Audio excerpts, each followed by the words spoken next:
Social മീഡിയയിലെ viral താരമായിട്ടുള്ള Alin Jose Pereira ഇപ്പോൾ പോലീസിന് ഒരു പരാതി നൽകിയിരിക്കുകയാണ്. അലിന് ക്രൂരമായി മർദ്ദനമേറ്റു എന്നുള്ളതാണ് അലിൻ്റെ പരാതി. ഇന്നലെയാണ് അലിനെ ക്രൂരമായി മർദ്ദിച്ചത് യൂബർ ഡ്രൈവർ.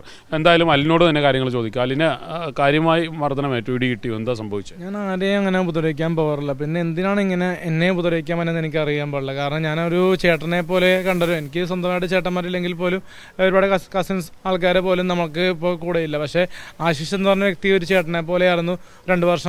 ഇന്നലെ ആ ഒരു മർദ്ദനം ഓർക്കുമ്പോൾ തന്നെ സങ്കടം വരുന്നുണ്ട്. ഇപ്പോൾ കാരണം ഇന്നലെ ഭയങ്കരമായിട്ട് കരഞ്ഞിട്ടാണ് ഞാൻ വീട്ടിലേക്ക് വന്നത്. കാരണം ഭയങ്കരമായിട്ട് ഇടി കൊണ്ടിട്ട് വേദന കൊണ്ട് പൊളയണമായിരുന്നു ഇന്നലെ. കാരണം കഴുത്തിലും ഇവിടെയൊക്കെ ഭയങ്കരമായിട്ട് നീരുണ്ടായി. ഇപ്പം നീര് കുറഞ്ഞിരിക്കുന്നതാണ്. ജോസേട്ടാ, എന്ത് കാര്യമായിട്ട് നമ്മൾ ഇതുവരെ ആരെയും ഉപദ്രവിക്കാനും ഞങ്ങളുടെ വീട്ടിൽ നിന്ന് ആരും പോകാറില്ല. നമ്മളൊരു ഉപദ്രവം ഇതുവരെ ഉണ്ടാക്കിയിട്ടില്ല. നമ്മളെന്താണ് ഇങ്ങനെ വീട്ടുകാർ പിന്നെ ഇങ്ങനെ വൈറലായെന്നും പറഞ്ഞ് ഉപദ്രവിക്കണമെന്ന് നമുക്ക് അറിയത്തില്ല.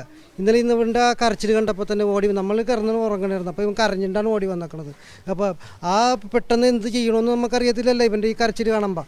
പിന്നെ അവൻ്റെ മുഖമൊക്കെ നോക്കി നമ്മൾ നിരീക്ഷിച്ചിട്ട് ഇവനെ സമാധാനമാക്കിയിട്ട് അവനൊന്ന് വിളിച്ച്. അപ്പോൾ അവനെ വേറെ എന്തോ ഇത് അഭിലാഷ, എന്ത് ഇവരെ അറിയോ? ഇവിടുത്തെ സ്ഥലം കൗൺസിലർ കൂടിയാണ് അഭിലാഷ്. എനിക്ക് ചെറുപ്പം മുതൽ അറിയാവുന്ന ആളുകളാണ് ജസ്ലി, ലോറൻസ് പെരേരയും അലിനും ഒക്കെ. ഞങ്ങൾ ചെറുപ്പം നിരന്തരം കാണുന്ന ആൾക്കാർ. ഇവരൊരു ഉപദ്രവം ഒരാൾക്കും ഉണ്ടാക്കിയതായിട്ട് എൻ്റെ അറിവിലില്ല. ഇന്ന് പുലർച്ചെയാണ് ഞാൻ ഇവർ അറിയുന്നത്. അലിൻ വന്ന് എൻ്റെ അടുത്ത് പറയുമ്പോൾ അറിയണത്. അത് ശരിക്കും അയാൾക്ക് ഈ മർദ്ദനമേറ്റിട്ട് അയാൾക്ക് തലക്കും നെഞ്ചിനും മുഖത്തുമൊക്കെ പാടുകളും ഇടിയും ഹോസ്പിറ്റലിൽ പോകാനും വലിയ രീതിയിലുള്ള ശാരീരിക അസ്വസ്ഥത പുള്ളിക്കുണ്ട്. അപ്പോൾ ഞാൻ പറഞ്ഞു നമുക്കൊരു പരാതി പോലീസിന് നൽകാം. പോലീസിനെ വിവരം അറിയിച്ചിട്ടുണ്ട്. ഇതിങ്ങനെ അയാളുടേതായിട്ടുള്ളൊരു വഴി തെളിച്ചുകൊണ്ട് മുന്നോട്ട് പോകുമ്പോൾ ശാരീരികമായിട്ട് ഉപദ്രവിക്കുന്നത് ഈ ശാരീരികമായി ഉപദ്രവിക്കേണ്ട കാര്യമില്ല. കാണുന്നവർക്ക് കാണാം, അല്ലാത്തവർക്ക് ഇത് ഉപേക്ഷിച്ച് കളയാം അല്ലേ? ഇത് നമ്മളെല്ലാവരും കാണുക. ഈ അലിൻ ജോസിനെ നമ്മളെല്ലാവരും മൊബൈലിലൂടെ ഒരു തവണയെങ്കിലും വീക്ഷിച്ച ആൾക്കാർ, അല്ലെങ്കിൽ നിരന്തരമായിട്ട് കാണുന്ന ആൾക്കാരുണ്ട്.